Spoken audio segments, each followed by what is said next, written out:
सब भक्त मेरे साथ मिलकर बोलिए माँ कुष्मांडा की जय। आज चौथा नवरात्र है। आज अपने पूरे विधि विधान के साथ आप पूजा कर लीजिए। मैंने आपको कल ही बता दिया था, सारी जानकारी दे दी थी। अब मैं आपको कल की जानकारी दूंगी। आज माँ के 5वें स्वरूप माँ स्कंद माता की बात करेंगे। आज इन्हें प्रसन्न करना बहुत जरूरी है। आज माँ स्कंद माता के वो उपाय जानेंगे जिससे हर संकट का नाश होता है। शादी कराने वाले, संतान दिलाने वाले, कारोबार को बढ़ाने वाले माता के उपाय होंगे। साथ ही आपको नवरात्र में मोर पंख वाले उपाय भी बताएंगे। नवरात्र में अगर आपको कष्टों को दूर करना है तो उसकी बात भी होगी। आज आपको केले से सुंदर बनाने वाली ब्यूटी टिप भी दी जाएगी। इतना सब कुछ कहीं और मिलेगा क्या? चलिए, वक्त हो गया है आज के पहले महा उपाय का। आज आपको माँ दुर्गा के 5वें रूप के बारे में बताऊंगी, लेकिन शो की शुरुआत करते हैं उससे पहले आपको आज का महा उपाय बताते हैं। क्या कॉन्फिडेंस की कमी है आप में? ऐसे में चांदी पहनिए। चांदी मन का कारक है। मंगलवार को मीठा प्रसाद बांटिए और मीठे के साथ साथ थोड़ा सा नमकीन भी बांटे। 43 डेज तक क्रोस को और डॉग्स को गुड़ की रोटियां तंदूर में लगाकर खिलाइए। आपका कॉन्फिडेंस वापस आ जाएगा। चलिए, आज मैं आपको माँ स्कंद माता को प्रसन्न करने का तरीका बताती हूँ। पूरे विधि विधान से माँ स्कंद माता की साधना कीजिए, आराधना कीजिए। आपको मोक्ष का मार्ग मिलेगा। मोक्ष का मतलब है कि हर मुसीबत से छुटकारा मिलेगा। आप भी देखेंगे कि कैसे आपको इसका सुख मिलता है। अब मैं आपको बताती हूँ कि आपको माँ की कैसे कृपा प्राप्त होगी। माँ की साधना के बारे में, इनकी उपासना करने से साधक को अलौकिक तेज यानी कि उसका ऑरा बहुत स्ट्रांग हो जाता है। जो भी माता के भक्त दुर्गा माँ की उपासना कर रहे हैं उनके लिए दुर्गा पूजा का 5वां दिन बहुत खास है। पूजा के लिए कुश या फिर कंबल के पवित्र आसन पर बैठकर पूजा करें। आपने जब तक 4 दिनों में जो किया है वैसे ही सारी पूजा आज भी करें, मतलब कल भी करें, माँ के लिए भी करें। फिर माँ स्कंद माता की पूजा के लिए मंत्र बताने जा रही हूँ, उसे नोट कीजिए। सिंहासन गता नित्यम पद्माश्रित करदुया शुभदास्तु सदा देवी स्कंद माता यशस्विनी। अब पंचोपचार विधि से देवी स्कंद माता की पूजा कीजिए। स्कंद माता को कमल का फूल बेहद पसंद है, इसलिए उनकी पूजा में आप कमल के फूल को ज़रूर रखें। चाहे तो आप उन्हें कमल के फूल की माला भी पहना सकते हैं। इसके अलावा आप माँ को चंपा के फूल की पूजा भी ज़रूर दीजिए, मतलब उनके आगे भेंट कीजिए। स्कंद माता का बीज मंत्र भी नोट कर लीजिए। आपको कल इसकी एक माला का जाप भी करना है। ओम देवी स्कंद माताय नमः।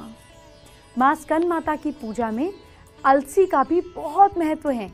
उन्हें आप अलसी का भोग ज़रूर लगाइए। इसके अलावा आप केले का भोग भी माँ को लगाना नहीं भूलिएगा। नवरात्र के 5वें दिन केले का भी बहुत महत्व होता है। शो में आगे बढ़े उससे पहले नवरात्र का दूसरा महा उपाय भी जान लेते हैं। क्या आप शकुन से बचना चाहते हैं? आप जब भी मौका मिले मंदिर में नारियल ज़रूर चढ़ाएं या अपने सिर से 7 बार उसारकर किसी नदी में बहाएं। इससे आपके ऊपर कहीं कोई नेगेटिविटी नहीं असर करेगी। आपके काम बनते ही चले जाएंगे, सब कुछ ठीक हो जाएगा। अगर आपकी शादी नहीं हो रही है, आपके घर संतान नहीं है, बिजनेस ठप पड़ा है या विदेश यात्रा पर जाना चाहते हैं, तो माता के नवरात्रों से अच्छा भला कोई वक्त हो सकता है क्या? किसी उपाय के लिए भी ये समय बेस्ट है। तो चलिए, अब आपको वो सारे उपाय बताती हूँ जिससे आपकी परेशानियाँ दूर हो जाएंगी। शादी नहीं हो रही है तो 36 लौंग और 6 कपूर के टुकड़े लीजिए। इसे हल्दी और चावल के साथ मिलाकर माँ दुर्गा को आहुति दीजिए। अगर आप चाहते हैं आपके घर में बच्चे हों, बच्चे की किलकारियाँ गूंजे, तो आप लौंग और कपूर में अनार के दाने मिलाकर, जो कि फर्टिलिटी और शुक्र का प्रतीक है, माँ दुर्गा को आहुति दें। ज़रूर लाभ होगा। आपके घर में जल्दी खुशखबरी आएगी। अगर आपका कारोबार ठीक से नहीं चल रहा है तो लौंग और कपूर में अमलताश के फूल मिलाएं। अगर अमलताश नहीं है तो कोई भी पीला फूल मिलाइए और माँ दुर्गा को आहुति दीजिए, है ना, हवन में डालनी है। आपका बिजनेस खूब फलेगा फूलेगा। जिन लोगों की विदेश यात्रा में जाने में मुश्किल हो रही है, खासतौर पे स्टूडेंट्स की, वो मूली के टुकड़ों को हवन सामग्री में मिलाकर हवन करें। विदेश यात्रा का योग बनेगा। नवरात्र का तीसरा महाउपाय क्या है, ये बताने का वक्त आ गया है। क्या आपका बच्चा पढ़ाई में फोकस नहीं करता है? बच्चे के पढ़ने के कमरे में उसके पीछे की दीवार को सफ़ेद पेंट करवाएं और उसकी टेबल पर सफ़ेद कलर का कपड़ा बिछा दीजिए। और साथ साथ अगर वहाँ पे खिड़की है तो उसमें शीशे के नीचे वाइट पेपर लगाइए। इससे उसकी मेंटल क्लैरिटी बढ़ती चली जाएगी। माँ स्कंद माता कार्तिकेय की माँ के रूप में भी पूजी जाती हैं। कार्तिकेय शिव पार्वती के बड़े पुत्र हैं। कार्तिकेय की सवारी है मोर, जो अहंकार और बुरी इच्छाओं का विनाश करता है। इसीलिए नवरात्र के इस खास अवसर पर आपको मोर पंख से जुड़े कुछ खास मंत्र और वास्तु टिप्स देना बहुत ज़रूरी है। यह आपके काम जो आएगा। घर के दक्षिण पूर्व साउथ ईस्ट में मोर पंख लगाने से रुपए पैसे में बढ़ोतरी होती है, कष्ट कटते हैं। बस इसके साथ कोई लाल रंग का छोटा सा पेपर भी लगा लीजिए। घर की एंट्री ठीक करने का उपाय यह है कि दरवाजे पर 3 मोर पंख लगाएं। इसको चांदी की तार में बंधवा कर लगाएं। इससे पहले एक मंत्र से इसको अभिमंत्रित कर लें। ओम द्वारपालाय नमः, जागराय स्थापाय स्वाहा।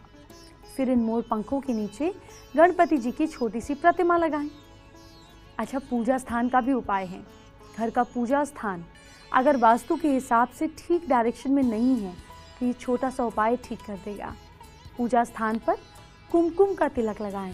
ओम कुर्म पुरुषाय नमः, जागराय स्थापाय स्वाहा। मंत्र में मोर पंखों को अभिमंत्रित करिए हाथ में पकड़कर। इन मोर पंखों को पूजा के स्थान में सजाइए। किचन का उपाय क्या करना है, 2-4 मोर पंख लगाएं और साथ साथ भोजन बनाने वाले स्थान से दूरी पर लगाएं। इन पंखों के नीचे आप मौली बांध दीजिए।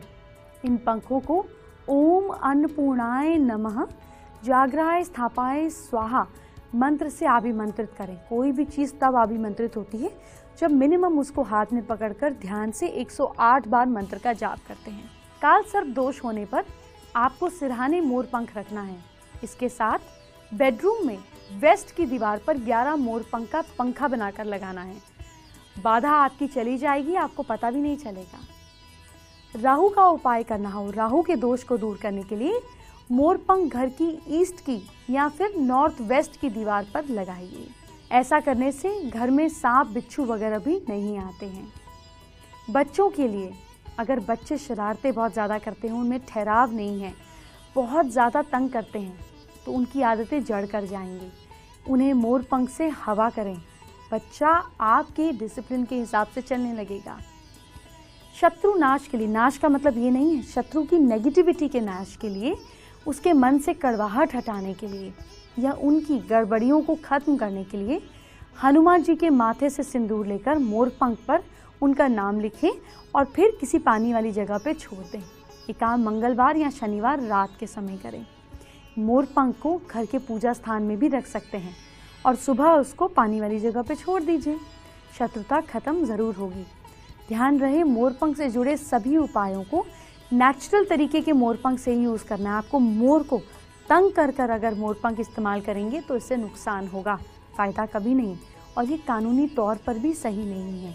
इसलिए कोई भी चीज़ नेचुरल है तभी अच्छा करेगी। नवरात्र चल रहे हैं, मैं आपको रोज़ नवरात्र के 5 महा उपाय बताती हूँ। चलिए आपको चौथा उपाय आज का बताती हूँ। क्या दुश्मनी को दोस्ती में बदलना चाहते हैं आप?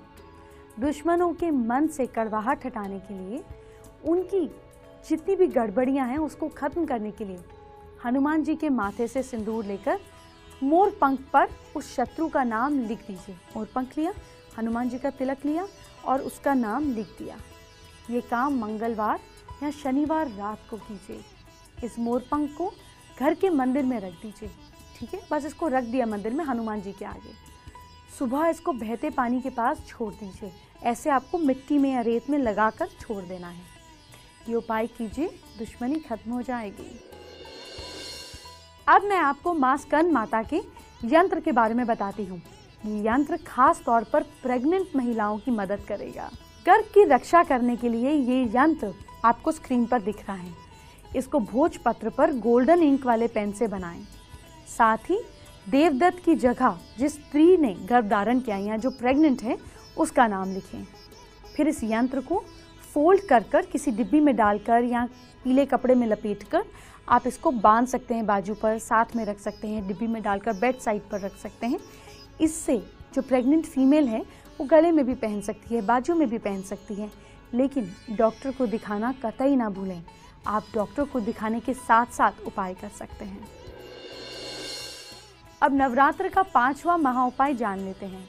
क्या घर में जहरीले जानवरों से डर महसूस होता है? अगर आप फार्म में, बगीचों में, गाँव में रहते हैं तो ये आम बात है। देखिए, अगर आपके घर में छिपकली, कॉकरोच, चूहे, सांप, बिच्छू अचानक से आने लगे तो ये अच्छे संकेत नहीं है। घर में जहरीले जीव का आना आपके घर में कई तरीके के अपशकुन लेकर आता है। वैसे ये राहु दोष के कारण भी होता है। राहु दोष दूर करने के लिए मोरपंख घर की ईस्ट और उत्तर पश्चिमी साउथ वेस्ट दिशा में लगा दीजिए, लेकिन ध्यान रहे किसी भी जानवर को मारना नहीं है। देखिए, आप साउथ वेस्ट में अगर लगाते हैं तो इससे भी स्ट्रांग होगा। आप नॉर्थ वेस्ट में भी लगा सकते हैं मोरपंख। सफ़ेद धागे को लपेट करके लगाएं, इससे भी आपको बहुत अच्छे राहु के प्रकोप को शांत करने के रिजल्ट्स मिलेंगे। वक्त हो गया है अपने आज के पहले कॉलर से बातचीत करने का। शामली से शहनाज परवीन ने अपने हाथ का वीडियो हमें भेजा है। परेशानी ये है कि शादी नहीं हो रही है। आपको बहुत ज़्यादा टेंशन लेने की ज़रूरत नहीं है। आपको 3 छोटे काम करने हैं। घर में मोरपंख 7 मोरपंख को इकट्ठा कर कर ईस्ट, उत्तर और पूर्व दिशा जिसको बोलते हैं ईस्ट डायरेक्शन, वहाँ पर लगा देना है। और उत्तर पश्चिम के बीच में, नॉर्थ वेस्ट और नॉर्थ के बीच में अपनी एक फोटोग्राफ सिल्वर कलर के फ्रेम में लगा दीजिए और फिर रिश्ते देखने जाइए। आप भी फेसबुक के जरिए अपने इश्यूज मुझे भेजिए। सास बहू फैमिली गुरु के फैन पेज को लाइक कीजिए, उसे फॉलो कीजिए, अपनी परेशानी भेजिए और हल देखने के लिए शो देखते रहिए। मैंने भगवान कार्तिकेय का नाम लिया जो महादेव की संतान हैं और इन पर स्कंद माता की कृपा है। दक्षिण भारत में कार्तिकेय की बहुत मान्यता है। वहाँ कार्तिकेय को मुर्गुन या अयप्पा के नाम से भी जाना जाता है। भगवान कार्तिकेय शक्ति और ऊर्जा के प्रतीक माने जाते हैं। कोर्ट कचहरी, जमीन, पैसे से जुड़ी समस्या है तो भगवान कार्तिकेय की आराधना कीजिए, आपको लाभ जरूर मिलेगा। तो आपको भगवान कार्तिकेय के कुछ मंत्र बता देती हूँ जिससे आपको फायदा होगा। किसी भी कार्य में सफलता प्राप्ति के लिए आपको भगवान कार्तिकेय की इन मंत्रों के द्वारा आराधना करनी चाहिए। कार्तिकेय जी का मंत्र है आर मुखा ओम मुरुगा, वेल वेल मुरुगा, मुरुगा वा वा मुरुगा, मुरुगा वादी वेल अज्जगा, मुरुगा आदि यार एलाया, मुरुगा अज्जगा मुरुगा वरुवाई, वादी वेलु धने वारुवाई। इसी प्रकार दुखों को और कष्टों को नाश करने के लिए भगवान कार्तिकेय का एक और मंत्र है ओम तत्पुरुषाय विद्महि महासैन्या धीमहि तन्नो स्कंदा प्रचोदयात्। बेबी आपको लगातार एंटरटेन करती हैं, लेकिन आपके भविष्य को सुधारना मेरी जिम्मेदारी है और आपकी भी। तो अपनी राशि के हिसाब से, राशि नहीं पता तो अपने नाम के हिसाब से मेरी इस टिप को कल फॉलो करें और कल के दिन को सुबह से रात तक लकी बनाएं। सबसे पहले मेष राशि की बात। मेष राशि के लोग ज़रूरतमंद लोगों को खाना ज़रूर खिलाएं। किस्मत आपका साथ दे रही है कल 63%। वृश्चिक राशि के लोग ज़्यादा मीठा खाने से बचना है आपको। लक आपका साथ दे रहा है 55%। मिथुन राशि के लोग ईस्ट का नाम लीजिए, सब काम बनेंगे। लक आपका साथ दे रहा है 79%। कर्क राशि के लोग माँ दुर्गा के 9 नामों का जाप कीजिए। किस्मत आपका साथ दे रही है 77%। सिंह राशि के लोग कपड़ों में लाल रंग जरूर पहनिए। किस्मत साथ दे रही है 64%। कन्या राशि के लोग माँ दुर्गा को फूल चढ़ाइए। लक आपका साथ दे रहा है 69%। तुला राशि के लोग गाय को रोटी खिलाइए। आपकी किस्मत आपका साथ दे रही है 75%। वृश्चिक राशि के लोग कबाड़ को घर से बाहर निकाल दीजिए। लक आपका साथ दे रहा है 66%। धनु राशि के लोग माँ दुर्गा की आरती करें। आपकी किस्मत आपका साथ दे रही है 45%। मकर राशि के लोग शाम को मंदिर जाइए, किस्मत साथ दे रही है 76%। और कुंभ राशि के लोग माँ दुर्गा को मखाने की खीर का भोग लगाइए, आपकी किस्मत आपका साथ दे रही है 65%। मीन राशि के लोग शाम को घर में कपूर जलाइए, किस्मत साथ दे रही है 70%। आइए बात करते हैं अपने आज के दूसरे व्यूअर से। पानीपत से सरोज अरोड़ा ने अपने हाथ का वीडियो हमें भेजा है। परेशानी ये है कि पति बहुत शराब पीते हैं, कोई काम नहीं करते, नशे में घर में तोड़फोड़ करते हैं, बच्चों से भी बात नहीं करते। देखिए, आप सबसे पहले इनको रिहैब सेंटर में छोड़िए और थोड़े अपने पैरों पर निर्भर होइए। आप चाहे सिलाई का, बुनाई का, कोई ना कोई काम, कुकिंग का, टिफ़िन का, हर फीमेल कुछ ना कुछ कर सकती है। हम हर चीज़ में सक्षम होते हैं, बस हिम्मत की ज़रूरत होती है। आपको ईश्वर हिम्मत दे, इसके लिए मैं आपको एक काम बताती हूँ। आपको सबसे पहले कच्चा दूध लेना है 1 बूंद, रोज़ अपने माथे पर सेंटर ऑफ द चेस्ट में, नाभि में और अपने हाथ के सेंटर में, दोनों में लगाना है, इन 5 जगहों पर। इसके साथ साथ आपको दुर्गा सप्तशती का पाठ डेली करना है और अपने घर में नॉर्थ ईस्ट डायरेक्शन में एक हरा बल्ब 0 वाट का ऑन कर दीजिए और फिर अपने पति को डंडे के जोर पर ठीक कीजिए। नवरात्र का चौथा दिन आज समाप्त हो जाएगा, लेकिन हम नव दुर्गा स्पेशल लगातार जारी रखेंगे। कल मैं आपको माँ के छठे स्वरूप माँ कात्यायनी के बारे में बताने वाली हूँ। माँ कात्यायनी को प्रसन्न करना बहुत आसान है, बस आपको एक बात का खास ख्याल रखना है। क्या है वो बात, ये कल बताऊंगी। अभी चलती हूँ। जय माता दी।